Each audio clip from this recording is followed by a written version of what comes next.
আকাশবাণী খবর পড়ছি অর্ক সেন। প্রথমে বিশেষ বিশেষ খবর। দ্বিপাক্ষিক সম্পর্ককে বিশেষ কৌশলগত অংশীদারিত্বে উন্নীত করার লক্ষ্যে ভারত ও ফ্রান্স সহমত হয়েছে। এ বিষয়ে মোট 21টি সিদ্ধান্ত গৃহীত। প্রধানমন্ত্রী নরেন্দ্র মোদী আজ নতুন দিল্লিতে ইন্ডিয়া এআই ইম্প্যাক্ট সামিটে আগত বেশ কয়েকজন বিশ্বনেতার সঙ্গে দ্বিপাক্ষিক বৈঠক করবেন। রাষ্ট্রপতি দ্রৌপদী মুর্মু আজ অন্ধ্রপ্রদেশের বিশাখাপত্তনমে ইন্টারন্যাশনাল ফ্লিট রিভিউ IFR 2026-এ অংশগ্রহণ করবেন। কেন্দ্রীয় স্বরাষ্ট্রমন্ত্রী অমিত শাহ আজ একদিনের সফরে পশ্চিমবঙ্গে আসছেন। পারমাণবিক কর্মসূচি নিয়ে বিরোধ নিষ্পত্তির লক্ষ্যে মার্কিন যুক্তরাষ্ট্রের সঙ্গে প্রাথমিকভাবে সমঝোতায় পৌঁছানো গেছে বলে ইরান জানিয়েছে। পুরুষদের ICC T20 ক্রিকেট বিশ্বকাপের ম্যাচে ভারত আজ নেদারল্যান্ডসের মুখোমুখি হবে। আসছে বিস্তারিত খবর। দ্বিপাক্ষিক সম্পর্ককে বিশেষ কৌশলগত অংশীদারিত্বে উন্নীত করতে ভারত ও ফ্রান্স সহমত হয়েছে। এ বিষয়ে মোট 21টি সিদ্ধান্ত গৃহীত হয়েছে। উভয় পক্ষই সহযোগিতা বৃদ্ধি এবং হরাইজন 2047 রোডম্যাপ বাস্তবায়ন নিয়মিত পর্যালোচনা করার জন্য বিদেশমন্ত্রীদের বার্ষিক আলোচনা চক্র প্রতিষ্ঠার জন্য সম্মত হয়েছে। উভয় দেশ Bharat France year of innovation এবং ভারত ফ্রান্স উদ্ভাবন সংক্রান্ত নেটওয়ার্ক চালু করার ব্যাপারে সম্মত হয়েছে। প্রতিরক্ষা ও নিরাপত্তার ক্ষেত্রে কর্ণাটকের ভেমাগালে H-125 হেলিকপ্টার ফাইনাল অ্যাসেম্বলি লাইনের উদ্বোধন, ভারত এবং ফ্রান্সের মধ্যে প্রতিরক্ষা সহযোগিতা সংক্রান্ত চুক্তি পুনর্নবীকরণ এবং ভারতে হ্যামার ক্ষেপণাস্ত্র উৎপাদনের জন্য BEL ও সাফরানের মধ্যে যৌথ উদ্যোগ গৃহীত হবে। ভারতীয় সেনা এবং ফরাসি স্থলসেনায় আধিকারিকদের পারস্পরিকভাবে নিযুক্ত করা হবে।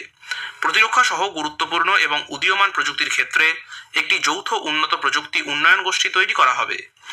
গুরুত্বপূর্ণ খনিজ ও ধাতু ক্ষেত্রে সহযোগিতার জন্য যৌথ ঘোষণাপত্র এবং আধুনিক প্রযুক্তি কেন্দ্র প্রতিষ্ঠার জন্য ইচ্ছাপত্র বিনিময় করা হবে। স্টার্টআপ পরিমণ্ডল, উদ্ভাবন এবং প্রযুক্তিতে কৌশলগত সহযোগিতার জন্য T-হাব এবং নর্ড ফ্রান্সের মধ্যে ইচ্ছাপত্র বিনিময় এবং DST এবং CNRS এর মধ্যে বৈজ্ঞানিক সহযোগিতার জন্য সমঝোতা স্মারক স্বাক্ষরিত হবে। স্বাস্থ্যক্ষেত্রে ইন্দো ফরাসি কেন্দ্র চালু করা হবে নতুন দিল্লির এইমসে। সংক্রামক রোগ এবং স্বাস্থ্য গবেষণার উন্নয়নের সহযোগিতার জন্য DBT এবং ANRS এর মধ্যে ইচ্ছাপত্র স্বাক্ষরিত হবে। পুনর্নবীকরণযোগ্য শক্তি ক্ষেত্রে সহযোগিতা বৃদ্ধি পাবে।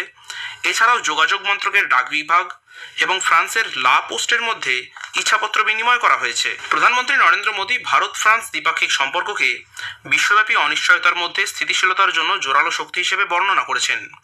মুম্বাইয়ে গতকাল ফরাসি রাষ্ট্রপতি ইমানুয়েল ম্যাক্রোর সঙ্গে দ্বিপাক্ষিক বৈঠকের পর যৌথ সাংবাদিক সম্মেলনে Bharat France year of innovation 2026-এর সূচনাকে তুলে ধরে শ্রী মোদী জোর দিয়ে বলেন, এই অংশীদারিত্ব চিরাচরিত কূটনীতির বাইরে জনগণের অংশীদারিত্বে পৌঁছেছে। ভারত মহাসাগরীয় অঞ্চলে ফ্রান্সকে অত্যন্ত বিশ্বস্ত এবং অপরিহার্য মিত্র রাষ্ট্র হিসেবে উল্লেখ করে শ্রী মোদী বলেন, ভারতীয় এবং ফরাসি স্টার্টআপ, MSME এবং গবেষণা কেন্দ্রগুলিকে সংযুক্ত করে পরিবেশ বান্ধব শক্তি এবং ডিজিটাল স্বাস্থ্যের ক্ষেত্রে বিশ্বব্যাপী চ্যালেঞ্জ মোকাবিলা করাই প্রধান লক্ষ্য। भारत फ्रांस संबंधों के लिए एक अति विशेष वर्ष है। इसमें पीपल टू पीपल एक्सचेंज और गहरे होंगे। इंडस्ट्री टू इंडस्ट्री पार्टनरशिप का विस्तार होगा।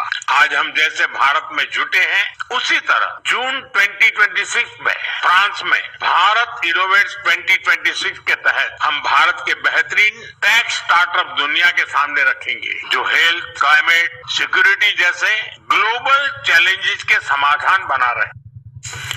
যৌথ সাংবাদিক সম্মেলনে ফরাসি রাষ্ট্রপতি ইমানুয়েল ম্যাক্রো বলেন, ভারত ফ্রান্স সম্পর্ক পারস্পরিক আস্থার এমন এক স্তরে পৌঁছেছে যা আজকের বিশ্বে অনন্য।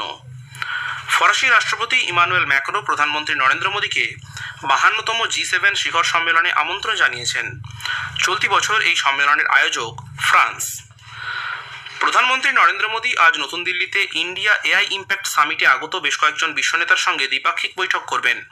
শ্রী মোদী স্পেনের রাষ্ট্রপতি পেদ্রো স্যাঞ্চেজ, ফিনল্যান্ডের প্রধানমন্ত্রী আন্টি পেটেরি অর্পো, সার্বিয়ার রাষ্ট্রপতি আলেকজান্ডার ভুসিক, ক্রোয়েশিয়ার প্রধানমন্ত্রী আন্দ্রেজ প্লেনকোভিচ, এস্তোনিয়ার রাষ্ট্রপতি আলার কারিস, ভুটানের প্রধানমন্ত্রী দাশো শেরিং টোবগে এবং কাজাখস্তানের প্রধানমন্ত্রী ওলজাস বেকটেনভের সঙ্গে আলোচনায় মিলিত হবেন। ইন্ডিয়া এআই শিখর সম্মেলনে যোগ দিতে বিশ্ব নেতারা একে একে ভারতে এসে পৌঁছচ্ছেন।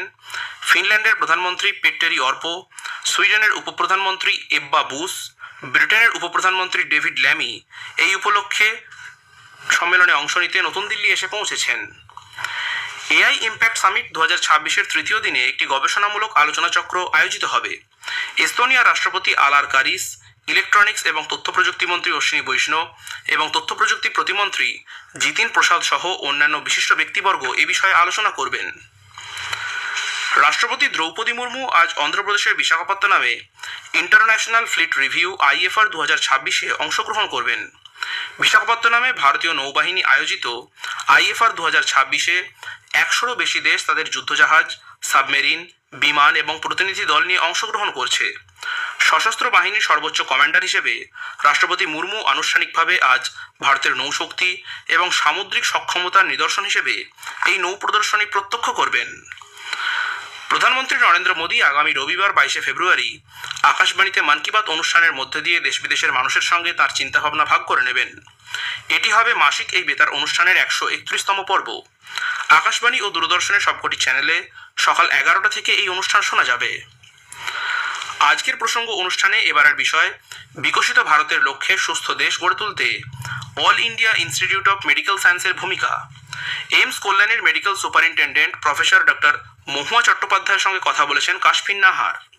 আকাশবাণীর সংবাদ বিভাগ প্রযোজিত অনুষ্ঠানটির দ্বিতীয় পর্ব শুনবেন আজ রাত 9:30টায় গীতাঞ্জলি, DTH বাংলা এবং আকাশবাণী সংবাদ কলকাতা সোশ্যাল মিডিয়া প্ল্যাটফর্মে। খবর শুনছেন আকাশবাণী থেকে। কেন্দ্রীয় স্বরাষ্ট্রমন্ত্রী অমিত শাহ আজ একদিনের সফরে পশ্চিমবঙ্গে আসছেন। কলকাতায় পৌঁছানোর পর শ্রী শাহ শ্রীল ভক্তি সিদ্ধান্ত সরস্বতী ঠাকুরের 152তম জন্মবার্ষিকী উদযাপনের জন্য নদিয়ার মায়াপুরে ইসকনের সদর দফতরে যাবেন।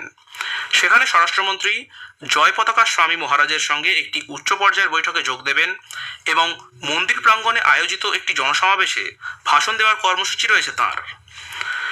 রামকৃষ্ণ পরমহংসদেবের জন্মদিবস উপলক্ষে কেন্দ্রীয় স্বরাষ্ট্রমন্ত্রী অমিত শাহ আজ সমাজ মাধ্যমে তাঁর প্রতি শ্রদ্ধা জ্ঞাপন করেছেন। সমাজ মাধ্যমের এক বার্তায় শ্রী শাহ বলেন, আধ্যাত্মিকতা ও নৈতিক জীবনচর্চার মাধ্যমে তিনি বিশ্বজুড়ে ভ্রাতৃত্ববোধের আদর্শ ছড়িয়ে দিয়েছেন ও মানবজাতিকে এক নতুন দিশা দেখাতে সক্ষম হয়েছেন। তাঁর উচ্চ নৈতিক আদর্শ ও দূরদৃষ্টি মানবজাতির অনুপ্রেরণা হিসেবে কাজ করবে বলেও শ্রী শাহ উল্লেখ করেন। মুখ্য নির্বাচন কমিশনার জ্ঞানেশ কুমারের নেতৃত্বে নির্বাচন কমিশনের পূর্ণাঙ্গ বেঞ্চ গতকাল গুয়াহাটিতে অসমের স্বীকৃত রাজনৈতিক দলগুলির প্রতিনিধিদের সঙ্গে এক বৈঠকে মিলিত হন। বৈঠকে রাজনৈতিক দলগুলি রাজ্যের আসন্ন বিধানসভা নির্বাচন 1 বা সর্বোচ্চ 2 দফায় করার পরামর্শ দিয়েছে। পাশাপাশি বিহু উৎসবের কথা মাথায় রেখে নির্বাচন কমিশনকে তারিখ নির্ধারণের জন্যও অনুরোধ করেছে তারা। পারমাণবিক কর্মসূচি নিয়ে বিরোধ নিষ্পত্তির লক্ষ্যে মার্কিন যুক্তরাষ্ট্রের সঙ্গে প্রাথমিকভাবে সমঝোতায় পৌঁছানো গেছে বলে ইরান জানিয়েছে। তবে এই নিয়ে এখনও বিস্তারিত আলোচনা দরকার বলে ইরানের বিদেশমন্ত্রী আব্বাস আরাগচি জানিয়েছেন। এদিকে আলোচনার মধ্যেই ইরান হরমুজ প্রণালী সাময়িকভাবে বন্ধ করে দেওয়ার কথা ঘোষণা করেছে। তাদের রেভলিউশনারি গার্ড কয়েকটি গুরুত্বপূর্ণ আন্তর্জাতিক জাহাজ চলাচল রুট, হরমুজ প্রণালী, পারস্য উপসাগর এবং ওমান উপসাগরে একটি মহড়া শুরু করেছে। রাষ্ট্রসংঘের উইমেন এক্সিকিউটিভ বোর্ড আজ নিউ ইয়র্কের রাষ্ট্রসংঘ সদর দফতরে 2026 সালের প্রথম নিয়মিত অধিবেশন আয়োজন করবে। দুদিনের এই অধিবেশনের নেতৃত্ব দেবেন বোর্ডের প্রেসিডেন্ট, রাষ্ট্রসংঘে উগান্ডার রাষ্ট্রদূত এবং স্থায়ী প্রতিনিধি ডক্টর অ্যাডোনিয়া আয়েবারে। রুশ ইউক্রেন সমস্যা সমাধানের লক্ষ্যে জেনেভায় মার্কিন মধ্যস্থতায় ত্রিপাক্ষিক শান্তি আলোচনার প্রথম দিনে উল্লেখযোগ্য অগ্রগতি হয়নি বলে জানা যাচ্ছে। ইউক্রেনের প্রতিনিধি দলের পক্ষে রুস্তেম উমেরভ বলেছেন, আজ এই নিয়ে আবারও আলোচনা হবে। রাশিয়া এখনও ইউক্রেনের ভূখণ্ড দখলের দাবি থেকে সরে আসেনি বলেই খবর। এদিকে জেনেভায় প্রতিনিধি দলগুলির বৈঠকের মাত্র কয়েক ঘন্টা আগে রাশিয়া ইউক্রেনের ওপর বিমান হামলা চালিয়ে 12টি অঞ্চলে 400টি ড্রোন এবং প্রায় 30টি ক্ষেপণাস্ত্র হামলা চালিয়েছে। কমপক্ষে 3 জন নিহত হয়েছেন বলে ইউক্রেনের আধিকারিকরা জানিয়েছেন। পুরুষদের ICC T20 ক্রিকেট বিশ্বকাপে আজ 3টি ম্যাচ রয়েছে। গ্রুপ এর ম্যাচে ভারত নেদারল্যান্ডসের মুখোমুখি হবে। আহমেদাবাদের নরেন্দ্র মোদী স্টেডিয়ামে খেলা শুরু হবে সন্ধ্যে 7টায়। গ্রুপ এর অন্য ম্যাচে পাকিস্তান নামিবিয়ার মুখোমুখি হবে। কলম্বোর সিংহলি স্পোর্টস ক্লাবে খেলা শুরু হবে দুপুর 3টায়। গ্রুপ ডির ম্যাচে দক্ষিণ আফ্রিকা সংযুক্ত আরব আমিরশাহির বিরুদ্ধে খেলবে। দিল্লির অরুণ জেটলি স্টেডিয়ামে খেলা শুরু হবে সকাল 11টায়। শেষ করার আগে খবরের বিশেষ কিছু অংশ আর একবার। দ্বিপাক্ষিক সম্পর্ককে বিশেষ কৌশলগত অংশীদারিত্বে উন্নীত করার লক্ষ্যে ভারত ও ফ্রান্স সহমত হয়েছে। এই বিষয়ে মোট 21টি সিদ্ধান্ত গৃহীত।